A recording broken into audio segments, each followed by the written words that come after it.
Nắng nhỉ, mẹ nắng dữ chị. Nắng mô, có thấy nắng mô mà nắng, lúa chín rồi tê. Lúa chín thì răng. Lúa chín rồi sớm mà đi cắt thì lấy lúa mà ăn chứ còn răng nữa.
Đường giả phải đó.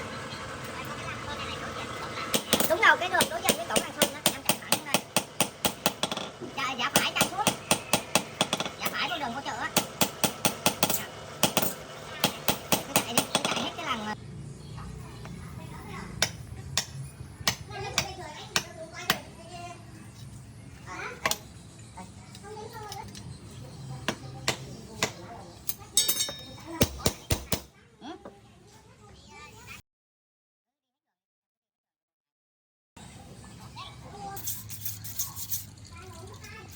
Rồi. Cái già đây hóng anh chị ấy. Biết cái chi đây mà hóng.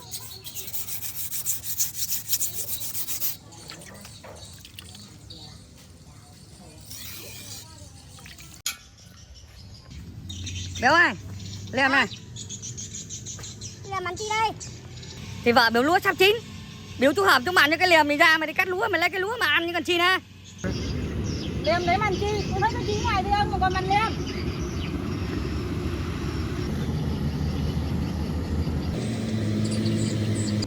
Mẹ trời chơi máy cắt.